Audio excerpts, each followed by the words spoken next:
ឃើញនេះតូចដើរឃ្លាតឆ្ងាយពីខ្លួនហើយបរោះជីបងក៏បានរត់ត្រឡប់ក្រោយយ៉ាងលឿនចោលនេះតូចដើរនៅក្នុងព្រៃតែម្នាក់ឯងនៅក្នុងភូមិពុទ្ធោអាកូនតូចកូនសំណប់ចាត់ពងនេះធំកូនម៉ែមានត្រូវរបួសត្រង់ណាទេកូនណែអាណាមើលម៉ែមើលបន្តិចមើលកូនអីទេម៉ែតែអូនតូចប្រហែលជាត្រូវចោលប្លន់សម្លាប់បាត់ហើយម៉ែកូនខ្លាចណាស់មិនបានជាប្អូនឯងត្រូវស្លាប់ហើយឯងជាបងគេមិនក៏មិនការពារប្អូនចិញ្ចឹមបំបងបាយមែនខ្ញុំព្យាយាមការពារប្អូនដែរប៉ុន្តែអាពួកចៅវាចាក់អូនតូចជាច្រើនកំបិតហើយអូសចូលព្រៃបាត់ទៅហើយព្រោះពួកយើងគ្មានលុយឲ្យវាប្លន់ជាបងប្អូននឹងគ្នាយ៉ាងម៉េចហ្នឹងហ៎មិនក៏ឈរមើលប្អូនឲ្យគេចាក់សម្លាប់ដូចនេះបានហើយពុកវីកូនត្រឡប់មកវិញមានសុវត្ថិភាពណាគិតថាសំណាងប្រសើរហើយធ្វើមិនមកគេអស់បនត្រឹមតែប៉ុណ្្នឹងនោះ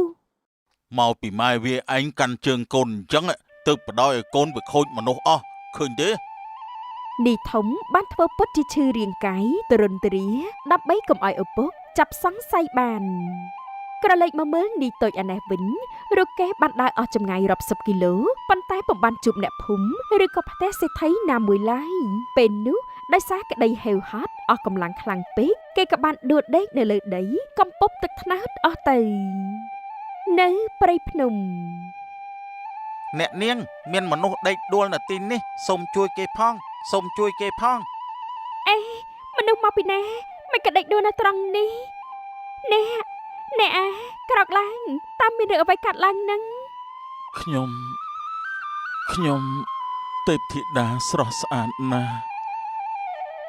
បងសារិកាខ្លួនគេជាប្រន្តាចឹងជួយច្បាស់ថាមានបញ្ហាអ្វីទេបង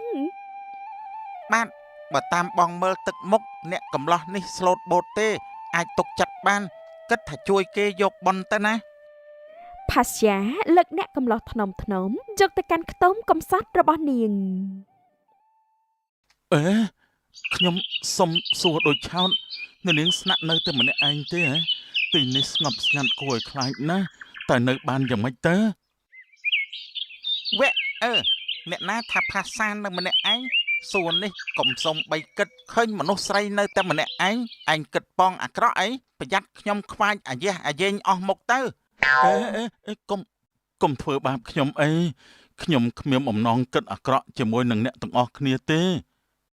បានហើយបងសារិកាបងសម្រាប់ចោះខ្ញុំរៀបចំបាយទឹកជូនគាត់ឆៃសិនឆាប់បានសម្រាប់យកកម្លាំងកំហែងតិចអាហារមានជាតិពុលទៅខ្លួនជាស្រីតូចមួយសោះអីក៏ក្លាហានម្លេះឬមួយនាងជាខ្មោចនៅព្រៃនេះទេដឹងហើយបើសិនជាលោកនៅទីនេះជូដូចខ្ញុំតបលោកដឹងថាពិភពធម្មជាតិគ្មានអ្វីគួរឲ្យខ្លាចស្មើនឹងពិភពមនុស្សទេបានពិភពមនុស្សពោពេញដោយការបោកប្រាស់សម្ដែងឈ្នានីសស្អប់ខ្ពើមគ្នារាល់ថ្ងៃប៉ុន្តែទីនេះវិញគឺស្ងប់ស្ងាត់សុវត្ថិភាពទាំងកាយទាំងចិត្តប្រៀបបីដូចជាឋានបរមសុខសម្រាប់ខ្ញុំអញ្ចឹងបានមែនហើយថ្លែងអំពីពូធឿនវិញចាប់តាំងពីបាត់បង់កូនប្រុសជាទីស្រឡាញ់គាត់ហាក់ក្រៀមក្រោះស្រងូតស្រងាត់ពុំសូវនិយាយស្ដីរកអ្នកណាឡើយបានត្រឹមតែសំងំនៅក្នុងផ្ទះយំបន្ទោសខ្លួនឯងរៀងរាល់ថ្ងៃឥតលះហើយខ្ញុំមិនជឿថាកូនប្រុសខ្ញុំស្លាប់ទេសូមវត្ថុស័ក្តិសិទ្ធិម្ចាស់ព្រៃម្ចាស់ភ្នំទាំងឡាយជួយថែរក្សាសុវត្ថិភាពកូនប្រុសខ្ញុំផងទៅចុះកូនមាសឪពុកអើយពុកសុំទោសដែលមើលថែឯងមិនបានល្អធ្វើបានល្អណាស់នេះធំកូនម៉ែសម្បត្តិអីត្រឹមកូនចិញ្ចឹមសោះធ្វើរឹកហំហានដូចខ្លួនឯងក្រន់បើម៉ែក៏មិនចូលចិត្តវីដែរធំមិននេះតូចជាកូនចិញ្ចឹមទេអីម៉ែនឹងហើយតិចណាកូនព្រោះពុកឯងមិនចង់ឲ្យនេះតូចគេដឹងរឿងនេះទេព្រោះគាត់ស្រឡាញ់នេះតូចដូចជាកូនបកើតអញ្ចឹងហើយឮថាពេលពួកឯងមានគ្រួសារទៅនោះគាត់នឹងចែកកំណប់ទ្រព្យសម្បត្តិស្មើគ្នាមិនមែនកូនបកើតផងចែកស្មើមិនម៉ែសង្ស័យទៅវាជាកូនសហាយណាទេដឹងដូចប្រភ្នូលមិនល្អទេពួកយើងគួរតែធ្វើអីទប់ស្កាត់មួយទៅម៉ែអូយអ្នកណាគេនឹងណែខ្ញុំទេណាពុកវី ម៉ែវាមកឈរអាតកអីនឹងម្ដុំហ្នឹងហើយថ្មណាចូលដេកចូលពួនទៅអោះបុកវាខ្ញុំនឹងកូនធំណាទៅតែមកពីសួរអ្នកស្រុកអ្នកភូមិអំពីប្រវត្តិពួកចៅប្លន់ហ្នឹងក្រែងលោសើបបានដំណឹងខ្លះពីកូនយើងនេះតូចសំណប់ចិត្តបងនោះអីបើបានដំណឹងយ៉ាងណានោះសូមប្រាប់ខ្ញុំឲ្យបានដឹងមុនគេផងខ្ញុំបារម្ភពីកូនណាដេកមលក់បក់មិនលហើយសោះចាឪវាបាត់ពុកដោយសារសេចក្តីច្រណែននិងការមិនទុកចិត្តនេះហើយធ្វើឲ្យម្ដាយនិងកូនទាំងពីរនាក់រៀបចំផែនការធ្វើឃាតបរោះចំណាស់នាពេលយប់អាធ្រាត្រមកដល់តើកញ្ចោះឯណាមាសប្រាក់កែវកងឆាប់យកចេញមកឲ្យយើងភ្លាមបើចង់មានជីវិតលោកម្ចាស់អើយខ្ញុំគ្មានទ្រព្យធនអ្វីទេសម្បត្តិត្រឹមអ្នកឡើងថ្នោតនោះខ្ញុំមានត្រឹមតែរូបកាយដ៏ចាស់ជរានេះតែប៉ុណ្ណោះកុហកកូនឯងនេះតូចប្រាប់យើងអស់ហើយថាតើកញ្ចោះឯងនេះមានលក្ខកំណប់ទុកសម្រាប់ចែកកូនចៅយកវាមកឲ្យយើងភ្លាមខ្ញុំអត់មានទេលោកម្ចាស់អើយចុះកូនខ្ញុំនេះតូចគេយ៉ាងម៉េចទៅហើយតើគេមានសុវត្ថិភាពដែរទេបើលោកដោះលែងគេខ្ញុំនឹងបកគលជូនមាសសន្សំរបស់នាយតូចដែលគេផ្ញើទុកនឹងខ្ញុំពាក់កដាលជូនទៅលោកថាមែនថាអីចេះខុសខ្ញុំជាកូនបកើតទាំងមូលតែតើកញ្ចាស់នេះពុំដែលមានអ្វីចែកឲ្យខ្ញុំម្ដងណាទេគ្រប់យ៉ាងព្រោះតែកូនក្រៅខោនោះទាំងអស់គ្រានោះបរោះជីចាបានលើកកំបិតចាក់សម្លាប់បរោះចំណាស់រួចក៏បានអូសសាកសពទៅបោះចោលនៅក្នុងព្រៃបាត់ទៅលុះព្រឹកឡើងអ្នកភូមិស្រែកឆាវឡោចំរំសាកសពដ៏គួរឲ្យព្រឺព្រួចនេះពន់ពេកទៅនាំគ្នាយកទៅធ្វើបុណ្យតាមប្រពៃណីឪវាអើយហេតុអីក៏ឪវាឯងដាច់ចិត្តទៅចោលពួកយើងយ៉ាងនេះពងពុកទៅចោលខ្ញុំហើយប្អូនប្រុសក៏បាត់ខ្លួនទៀតតើឲ្យខ្ញុំនឹងម៉ែទៅពឹងពាក់អ្នកណាទៀតទៅសង្ស័យតែចៅនោះមានទំនាស់គុំគួនអីជាមួយនឹងគ្រួសារអ្នកចែមតែដឹងណោះអាណិតណាស់លោកអើយកូនក៏បាត់ខ្លួនឪក៏បាត់បង់ជីវិតទៅទៀតសង្ស័យតែចោតនោះមានតំណោះគុំគួនអ្វីជាមួយគ្រួសារអ្នកចែមតែដឹងណោះអើយអាណិតណាស់លោកអើយកូនក៏បាត់ខ្លួនឪវិញក៏បងស្លាប់ទៀតរីឯអ្នកកំឡោះឡើងថ្នោតនិងនាងបុប្ផាព្រៃភ្នំវិញពីមួយថ្ងៃទៅមួយថ្ងៃអ្នកទាំងពីរចាប់ផ្ដើមមានចិត្តប្រតិបត្តិលើគ្នាទៅវិញទៅមកជារឿយថ្ងៃមួយពួកគេទាំងពីរបានសម្រេចចិត្តចូលខ្លួនស្បត់ស្បែសច្ចចាថែរក្សាគ្នាជាប្តីប្រពន្ធនៅមុខភ្នែករបស់ម្ដាយហើយផ្សងប្រាថ្នាខ្លាយជាសេដ្ឋីរកស៊ីកាប់ទ្រព្យរស់នៅយ៉ាងសុខដុមចាប់តាំងពីពេលនោះមកមិនយូរប៉ុន្មានដោយសារការខិតខំប្រឹងប្រែងនេះពួកគេទាំងពីរក៏បានក្លាយជាសេដ្ឋីល្បីឈ្មោះសាយភីដល់ម្ដាយនិងបងប្រុសចិត្តអប្រិយរបស់គេនៅផ្ទះសេដ្ឋីលោកសេដ្ឋីសូមលោកមេត្តាជួយទិញទឹកត្នោតរបស់ពួកខ្ញុំផងថ្ងៃនេះលោកសេដ្ឋីបាត់ផ្អាកសម្រាប់ទិញហើយចេញទៅអាណិតពួកយើងផងពួកយើងធ្វើដំណើរមកឆ្ងាយណាស់តម្រាំតែមកដល់ទីនេះសូមជួបលោកសេដ្ឋីផងណាជួយទិញពួកយើងផងតើអ្នកណាគេមករកអីហ្នឹងលោកសេដ្ឋីចុះមកនេះធំនិងមីងចែមហាក់ស្រឡាំងកាំងហាស្ដីពុំរួចនិងទស្សនភាពបែបនេះមិនប៉ាត់ទេ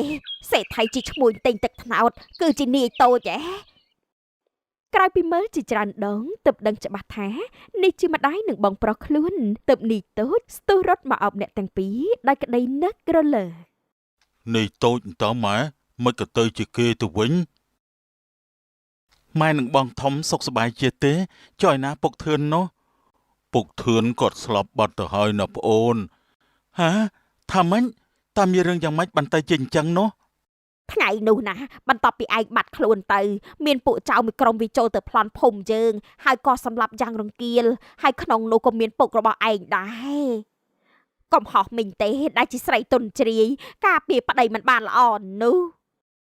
ពុទ្ធោឲ្យពុកប្រហែលជាឈឺចាប់ណាស់ហើយខ្ញុំនឹងអូសកពួកអាចោចង្រៃធ្ងន់ផែនដីនោះយកមកដាក់ទោសហើយកាត់ជាកង់ថ្វាយភ្នោពុកឲ្យតល់ទៅបាន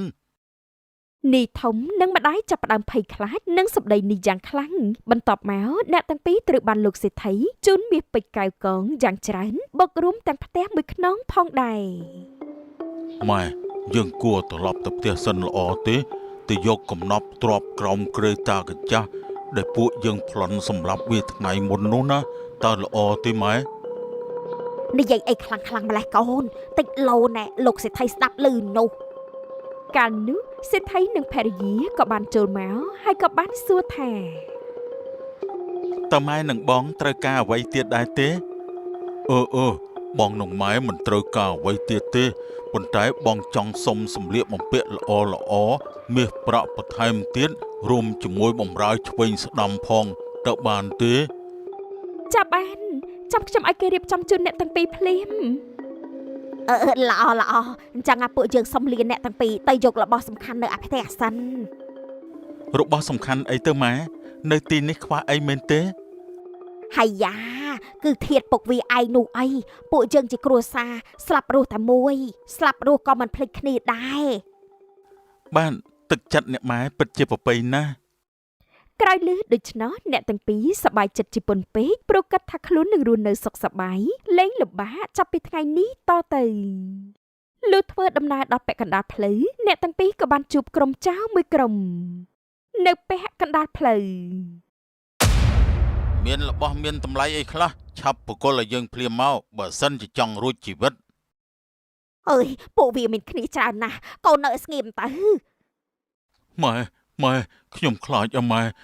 នេះមាសពេជ្រកែវកងនឹងខ្លួនម៉ែខ្ញុំឆាប់ប្រមូលយកទៅ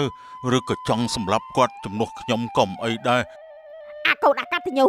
ឯងធ្វើទៅរួចហ៎លេងយើងរំពេចនោះក្រុមចៅបានចាក់សម្លាប់ស្ត្រីជាម្ដាយរួចប្លន់យកទ្រព្យសម្បត្តិអស់គ្មានសល់រីឯនីធំកូនអកតញ្ញូវិញរុកេបានរត់ទៅកាន់ព្រៃកាន់តែជ្រៅរហូតធ្លាក់អណ្ដូងអត់បាយអត់ទឹកខ្សែសង្ខាបាត់ទៅនៅផ្ទះលោកសេដ្ឋីត្រឡប់មកមើលសេដ្ឋីពីរអ្នកប្តីប្រពន្ធពួកគេបានដំណឹងអំពីការស្លាប់របស់ម្ដាយនិងប្អូនប្រុសព្រមទាំងដំណឹងនៃការស្លាប់ឪពុកផងនោះពីអ្នកភូមិជំវិញការពិតគ្រប់យ៉ាងពុទ្ធោហេតុអីក៏បងប្រុសហ៊ានធ្វើដាក់ពុកដល់ថ្នាក់នេះមនុស្សអាក្រក់ត្រូវតែស្លាប់មនុស្សអាក្រក់ត្រូវតែស្លាប់សំមុខហើយ